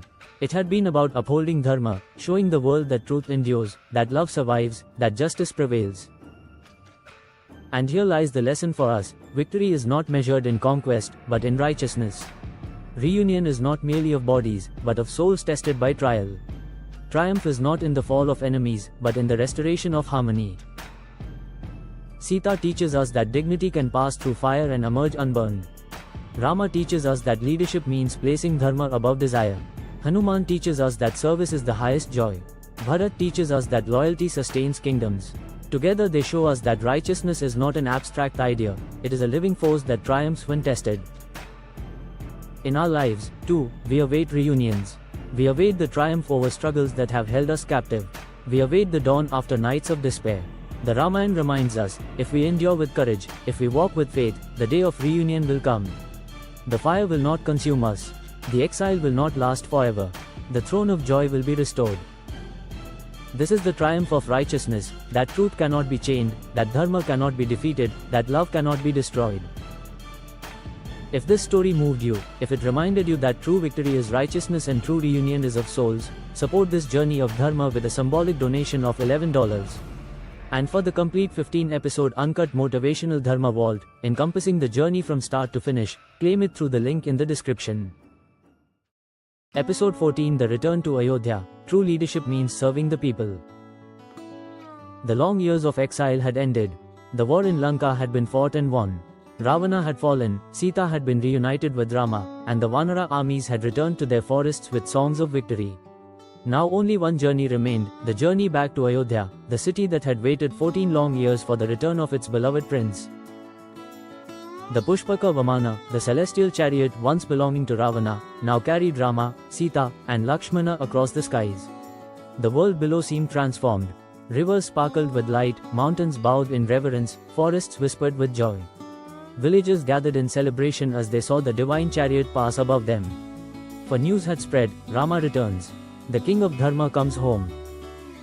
As they flew across the land, Rama paused at holy places, honoring sages, remembering sacrifices, paying respect to allies who had stood with him. At Kishkindha, Sugriva and his Vanaras bid farewell, their eyes wet with love. Rama embraced Hanuman and said, "Without you, none of this would have been possible. You are not servant, you are family. May your devotion be remembered for all eternity." Hanuman bowed, his heart overflowing. "My lord, my only joy is to serve you. Command me again, and I will leap across oceans or carry mountains as many times as needed." At last, the chariot approached Ayodhya. There, Bharat waited. For 14 years he had ruled not as king, but as regent, placing Rama's sandals upon the throne, living a life of austerity, waiting for his brother's return. When he heard Rama's chariot approach, he rushed out, barefoot, his eyes brimming with tears. The citizens of Ayodhya followed, carrying garlands, drums, and lambs.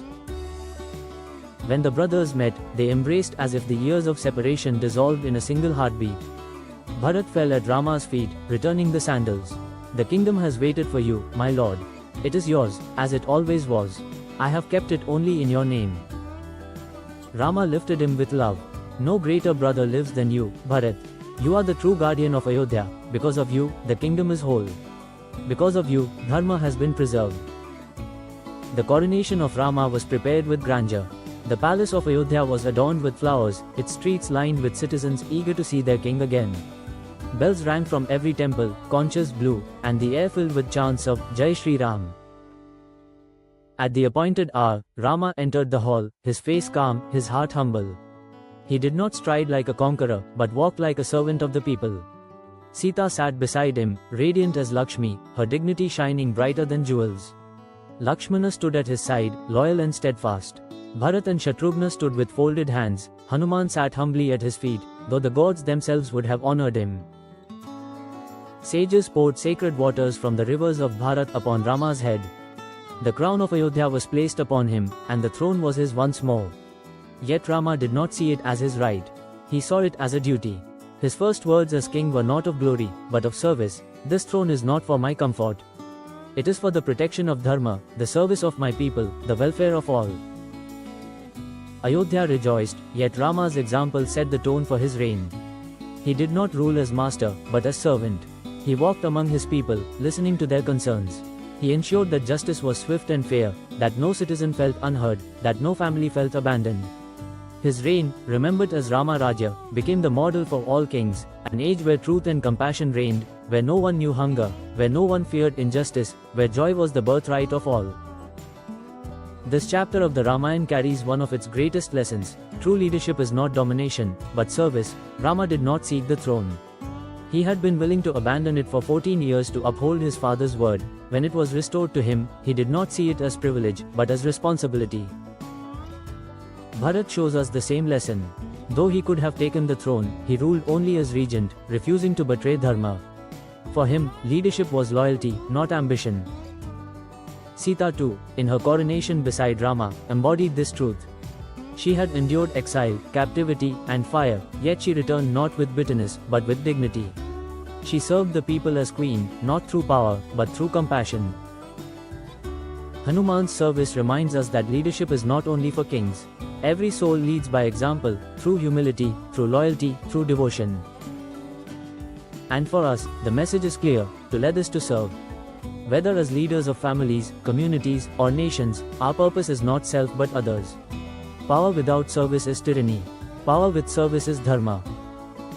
Rama Raja is remembered not for wealth or conquest, but for justice and compassion. It was a time when rulers served, when citizens thrived, when harmony reigned. It is the dream of every generation, the ideal we strive for even today. In our lives, we too can create Rama Raja, not by crowns or thrones, but by living with responsibility. In families, we create peace when we listen with compassion. In workplaces, we create harmony when we lead with fairness. In society, we create justice when we act with courage. Each act of service builds a kingdom of Dharma. The return to Ayodhya is not only a story of a king resuming his throne. It is the eternal reminder that leadership is sacred, that power must serve truth, that rulers are custodians, not owners, of their people's trust. If this story moved you, if it reminded you that true leadership means serving others, support this journey of Dharma with a symbolic donation of $11. And for the complete 15-episode uncut motivational Ramayan vault, encompassing the journey from start to finish, claim it through the link in the description. Ramayan Episode 15 Episode 15 Eternal Lessons from the Ramayan for Today's Warrior. The journey is complete. From the birth of Rama in Ayodhya, through his youth of discipline, his exile, the abduction of Sita, the despair of loss, the rise of Hanuman, the war against Ravana, and finally the return to Ayodhya, the Ramayan has unfolded as a river of Dharma, carrying lessons that shine as bright today as they did thousands of years ago. But the Ramayan is not a story of the past alone. It is a mirror held before us, a guide that whispers in every age, "Walk this path, and you too will triumph." For within its verses lie eternal lessons, lessons for warriors, for leaders, for seekers, for every soul walking the battlefield of life. Let us reflect now on these lessons, gathering them as weapons and shields for the war we fight daily. The lesson of birth and destiny. Rama was born not by chance, but by destiny. Yet his greatness was not in birth alone, it was in preparation. From childhood he embraced discipline, humility, and service. The lesson: greatness is not given, it is forged. You may not be born in a palace, but your actions today prepare you for your throne tomorrow. Destiny is not fate, it is the fruit of discipline. The lesson of discipline and training. In the Gurukul, Rama and his brothers rose before dawn, served their teacher, and studied not only weapons but wisdom. When demons came to disturb the yagnas, Rama acted with courage, balancing compassion with duty. The lesson: no warrior is born ready. You become ready by submitting to training, by mastering yourself, by learning humility before knowledge. Discipline is the foundation upon which victory is built. The lesson of love as Dharma. In Mithila, Rama lifted Shiva's bow and won Sita's hand. Their union was not passion alone, it was partnership in Dharma. Sita walked into exile beside him, not as follower but as equal. The lesson: love is not taking, but walking together on the path of righteousness. True love is not fragile, it endures trial, it uplifts, it strengthens. The lesson of sacrifice without complaint. When Kaikeyi demanded his exile, Rama did not protest. He accepted without bitterness, smiling as he gave up crown and palace. The lesson: true strength is the ability to embrace sacrifice with dignity. Life will demand much of you. Do not complain. Accept, endure, and walk forward. The lesson of resilience in exile.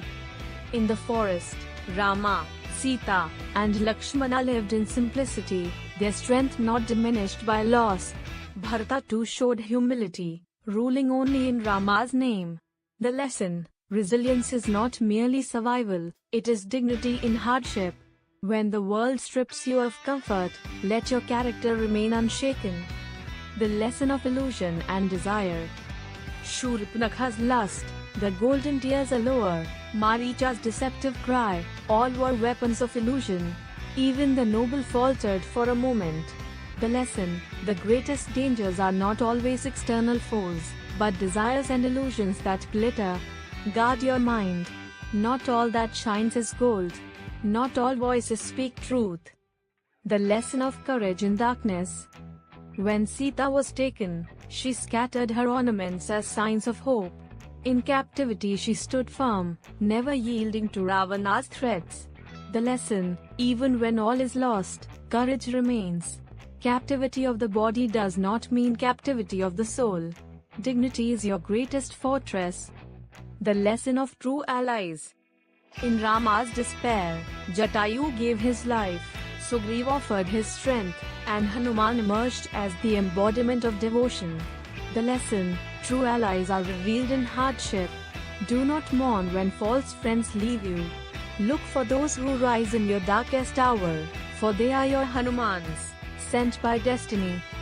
The lesson of faith that moves mountains. Hanuman's leap across the ocean was not muscle alone, it was faith. He remembered who he was, son of the wind, servant of Rama, and in that remembrance he became limitless. The lesson: you too have oceans before you. Remember who you are. Faith awakens power greater than fear, and devotion transforms impossible into inevitable. The lesson of teamwork. The Setu, the bridge to Lanka, was built not by one hero, but by thousands of hands working as one, each stone inscribed with Rama's name. The lesson: no greatness is achieved alone. Unity turns obstacles into stepping stones. Leadership means walking beside others, not above them. The lesson of courage, leadership, and justice. On the battlefield, Rama fought not for conquest but for Dharma. He honored fallen foes, revived allies, and wielded power only for justice. The lesson: true leadership is not pride, but service. Courage is not anger, but calmness in the face of fear. Justice is not vengeance, but righteousness upheld even toward enemies. The lesson of triumph and reunion. When Sita emerged from the fire unburned, it was the triumph of righteousness. Their reunion was not only of husband and wife, but of truth and dignity proven through trial. The lesson: fire will test you, but fire cannot destroy the pure. Triumph comes not by avoiding the flame, but by walking through it with faith. The lesson of leadership through service. In Ayodhya, Rama ruled not as master, but as servant of the people. His reign, remembered as Rama Rajya, was an age of justice and compassion. The lesson: leadership is sacred duty, not privilege. To lead is to serve. Power must protect, not exploit. Authority must uplift, not oppress. The eternal lesson: the warrior within. The Ramayan is not only about kings, queens, and armies. It is about the war each of us fights every day, the war between Dharma and Adharma, between truth and falsehood, between humility and arrogance, between devotion and selfishness. Ravana still lives in the pride within us. Rama still lives in the truth within us. Sita still lives in the dignity we must protect. Hanuman still lives in the devotion we must awaken. The battlefield is the human heart. And so the question the Ramayana asks is not, what did Rama do then? It is, what will you do now? Will you walk with discipline? Will you accept sacrifice with dignity? Will you resist illusion and desire? Will you find courage in darkness? Will you honor true allies and be one yourself? Will you lead with service, not pride? Will you live each day as a warrior of Dharma? For if you do, then the Ramayana is not ancient, it is alive in you. The Ramayana ends, yet it never ends. For its verses echo wherever truth is spoken, wherever love is tested, wherever courage rises against fear. Its heroes are not distant figures, they are mirrors of what you can become. Its battles are not forgotten, they are the struggles you fight each day. Its triumph is not past, it is the victory you can claim if you walk the path of Dharma. This is the eternal gift of the Ramayana, the assurance that righteousness may suffer, but it will never perish. That arrogance may roar, but it will always fall. That truth may be tested, but it will always triumph. So walk forward, warrior of today. Carry Rama's calmness, Sita's dignity, Lakshmana's loyalty, Bharata's humility, Hanuman's devotion. Build bridges where there are oceans. Leap where others fear to step. Stand firm where others bow. And know that within you burns the same fire that lit Ayodhya, the same strength that shook Lanka, the same truth that will never die. If this journey touched your heart, if it reminded you of the warrior you are meant to be, support this path of Dharma with a symbolic donation of $11. And for the complete 15-episode uncut motivational Ramayan Vault, encompassing the journey from start to finish, claim it through the link in the description. Episode 2: The Birth of Rama, Destiny and Preparation for Greatness. Ayodhya, a city like no other. In the ancient world it was spoken of as a jewel upon the earth, radiant like the heavens themselves. Its streets bustled with merchants, its gardens bloomed with life, Its temples echoed with chants of devotion. The people lived with joy, secure in their prosperity, guided by a king whose name resounded with honor across the land. That king was Dashratha. Dashratha was a warrior without equal, a ruler loved by his people, a man of strength and skill. Yet, for all his victories on the battlefield, for all the wealth of his palace, there was an emptiness in his heart. For he had no heir. His lineage, his throne, his kingdom's future, everything hung in silence, waiting for a son who had not yet been born. His subjects prayed for him. His queens shared his sorrow. And the king himself, despite all his glory, bowed his head in anguish at the thought of an uncertain future. It is in these moments of despair that destiny begins its work. For when man is humbled, he opens himself to the divine. Dashratha sought counsel from his rishis, and it was the great sage Vashishta who guided him to a path of hope. The king would perform a sacred ritual, the Putrakameshti Yagya, a fire sacrifice to invoke the blessings of the gods, to ask that heaven itself grant him the children he longed for. The ritual was prepared with the utmost devotion. Priests gathered. Altars were constructed. The fire was kindled. Into that sacred flame, offerings were poured, ghee, grains, chants, and prayers, rising upward like arrows aimed at the heavens. Dashratha stood before the fire not as a mighty king, but as a humble servant, pleading for the blessing of fatherhood. And then, the miracle. From the flames appeared a radiant figure, Agni, the god of fire. In his hands, he bore a golden vessel filled with divine nectar. His voice resounded through the sacrificial ground, "O king, the gods have heard your plea. Take this nectar and share it among your queens. Through this, you shall be blessed with sons who will bring glory not only to your house, but to the world." The king received the vessel with trembling hands, tears filling his eyes. He divided the nectar among his 3 queens, Kaushalya, Kaikeyi, and Sumitra. Each drank, their hearts swelling with gratitude and wonder. And from that moment, destiny was sealed. Time passed. The seasons turned. And then the palace of Ayodhya was filled with the cries of newborns. First came Rama, born of Kaushalya, radiant like the rising sun. Then came Bharata, son of Kaikeyi, noble and steadfast. Then came the twins, Lakshmana and Shatrughna, born of Sumitra, inseparable in love and loyalty. The kingdom rejoiced as if heaven itself had descended upon earth. Songs echoed in the streets, lamps were lit in celebration, and Ayodhya glowed brighter than ever before. The birth of Rama was not a mere event, it was a cosmic turning point. For at that very time, across the world, shadows were lengthening. Ravana, the mighty king of Lanka, intoxicated by his own power, was spreading terror. His strength was unmatched, his arrogance unrestrained. Even the gods feared him, for he had obtained boons that made him invincible against their might. The cries of sages, of the oppressed, of the innocent, rose up to the heavens. And in answer, Vishnu himself had chosen to descend, to be born as Rama, to restore balance and protect Dharma. Yet, in Ayodhya, Rama's divine nature was hidden in the sweetness of childhood. He grew as any child would, playing in the courtyards, laughing with his brothers, filling the palace with joy.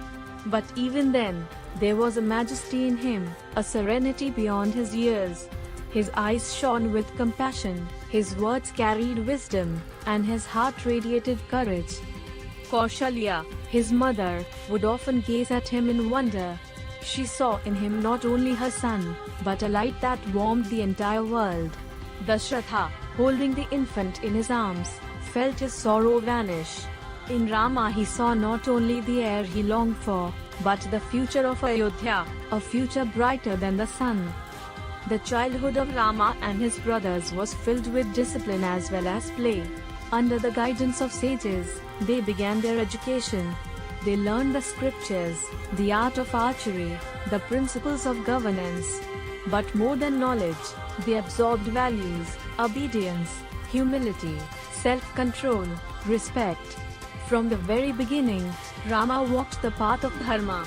He was gentle to the weak, firm against injustice, and always devoted to truth. It is said that the land itself rejoiced in his presence. When Rama smiled, flowers seemed to bloom brighter. When he walked, the very earth felt blessed. He was loved not because he was the son of a king, but because he embodied the qualities that every heart longs for: kindness, courage, and compassion. This is the lesson of his birth. Greatness does not begin in palaces or crowns. Greatness begins in character. Rama was destined to be king, but his true kingship lay in his values. From the moment he opened his eyes, he was being prepared, not for comfort, but for responsibility. Not for luxury, but for sacrifice. And here lies the inspiration for us. We too are born into a world of trials. We too face shadows that seem overwhelming. But just as Rama was prepared by destiny, so too are we. Every hardship you face, every delay, every unanswered prayer, these are not punishments. They are preparation. They are shaping you into someone stronger, wiser, more capable of carrying your purpose. Dashratha's sorrow seemed unbearable, yet it gave rise to Rama. Your struggles may feel endless, yet they may be the soil in which your greatness is taking root. Remember this: Rama was not born to sit upon a throne and bask in praise. He was born to walk into exile, to battle demons, to endure loss, and to rise victorious through it all. Likewise, your life's purpose will not be fulfilled in ease. It will be fulfilled in your trials, in your sacrifices, in your courage. Rama's birth is not merely a story of joy in a palace long ago. It is a reminder to you, today, that no matter how dark your circumstances, destiny is at work. That within you lies a potential far greater than you realize. That greatness does not wait for perfect conditions. It is born in the midst of imperfection, in the cries of struggle, in the silence of waiting. So as you listen to this series, take this as your first lesson from the Ramayan. You are not defined by where you stand today. You are defined by what you are being prepared for. The struggles of today are the seeds of tomorrow's victories. Rama's birth was not only the answer to a king's prayers. It was the promise that Dharma will always rise, no matter how long it takes, no matter how dark the world becomes. When you feel hopeless, remember Ayodhya awaiting an heir. When you feel forgotten, remember Dashratha's sorrow. And when you feel your prayers are unheard, remember the fire ritual that brought forth Rama. For in time, the light always comes. This is the story of Rama's birth. This is the story of destiny preparing greatness. And this is the story of your own life, waiting to unfold if only you walk with faith, patience, and unwavering courage. If this story touched your heart, if it reminded you that your struggles are preparing you for something greater, support this journey of Dharma with a symbolic donation of $11. And for the complete 15-episode uncut motivational Dharma Vault, encompassing the journey from start to finish, claim it through the link in the description. Episode 3: Guru and Early Life, Learning Discipline, Archery, and Responsibility. The cries of newborns had long since faded into the sounds of laughter and footsteps echoing across Ayodhya's palaces. Rama and his brothers, Bharata, Lakshmana, and Shatrughna, had grown beyond infancy, their childhood marked not by indulgence but by preparation. For in Ayodhya, the sons of Dashratha were not merely princes destined for luxury. They were heirs to responsibility, guardians of a kingdom, and symbols of hope for generations to come. Even as children, the four brothers were inseparable. Bharata's calm wisdom balanced Lakshmana's fiery spirit. Shatrughna's loyalty kept harmony among them. And Rama, the eldest, carried himself with a grace that even the sages admired. His presence was like the stillness of a river at dawn, calm, yet hiding depths of power. His eyes reflected compassion, but behind them lay a resolve unshakable even in youth. It was customary in those times that even princes were not raised solely within the palace walls. Knowledge was not gifted by birthright. It had to be earned. And so the young Rama and his brothers were entrusted to the care of the revered Guru Vasishtha, the family sage and spiritual guide. The Gurukul was not adorned with marble or gold. It was simple, rooted in the forest, built of humility. Here, the princes awoke before sunrise, bathed in cold waters, and offered prayers as the first light touched the horizon. Their days began not with command, but with service. They gathered wood, drew water, and swept the ashram grounds. Princes or not, every student was equal. Rama accepted these duties without complaint. He understood, even as a child, that greatness is not measured in crowns or thrones, but in discipline. In every act of service, his heart grew stronger, his humility deeper. When his hands carried water, he carried it as if serving his people. When he swept the ashram floor, he swept away ego and pride. The education they received under Vasishtha was vast. They studied the Vedas, the sacred hymns that revealed the mysteries of creation. They learned philosophy, the principles of governance, the sciences of time, medicine, and astronomy. They mastered the art of speech, learning to speak truth with clarity, to inspire with words, and to soothe with wisdom. For a king must not only rule by law, he must guide by example. But perhaps the most rigorous of their lessons was in the art of archery. For archery was not merely the skill of bow and arrow, it was the discipline of body, mind, and soul. Rama excelled with the bow as if born with it in his hand. His movements were precise, his focus unbroken. When he drew the string, he became one with the arrow. His aim was never distracted, for he saw beyond the target, he saw the purpose. Lakshmana, ever at Rama's side, matched his brother with fiery determination. His devotion was so strong that even in exhaustion he would not rest unless Rama did. Bharata and Shatrughna too honed their skills, each bringing balance and harmony to the bond they shared. Together, they became not just brothers, but a force united by love, discipline, and responsibility. Yet their training was not limited to skill. It was a training of character. Vasishtha often told them, the strength of a king is not in the weapons he carries, but in the values he lives by. Without truth, your arrows will miss their mark. Without humility, your power will destroy you. Without compassion, your victories will be hollow. Rama absorbed these lessons with reverence. He listened more than he spoke, and when he spoke, his words carried the weight of wisdom beyond his years. He treated his teachers with the same devotion he showed his parents, and his friends with the same respect he gave his brothers. In every act, he was already becoming the Rama the world would one day revere. As the years passed, another sage entered their lives, Vishwamitra, once a mighty king himself, who had renounced his throne to pursue the path of rishihood. Vishwamitra came to Dashratha with a request. Demons were disturbing his yajna, disrupting his spiritual practices, and no ordinary warriors could withstand them.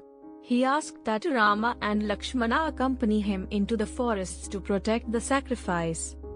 Dashratha trembled at the thought. His sons were still young, untested in real battle. How could he send them against demons? Yet Vishwamitra assured him, "Do not doubt, O king. Rama is no ordinary child. He is born for greatness. Trust him, for in him lies the strength of the gods." And so Rama and Lakshmana set out with the sage, their bows in hand, their spirits firm. This journey marked the first step into the wider world, where discipline would be tested by danger. As they walked beside Vishwamitra, he taught them the mantras and astras, celestial weapons bound by divine knowledge. Each mantra, when mastered, could summon the power of the elements: fire, wind, water, lightning. Vishwamitra saw in Rama the perfect vessel for these powers. For Rama did not learn with arrogance. He received each teaching with humility, vowing never to misuse them. The test soon came. The demoness Tataka, fierce and monstrous, terrorized the forests. Her roars shook the trees, her presence struck fear into the hearts of villagers. Vishwamitra pointed to Rama, "This is your trial.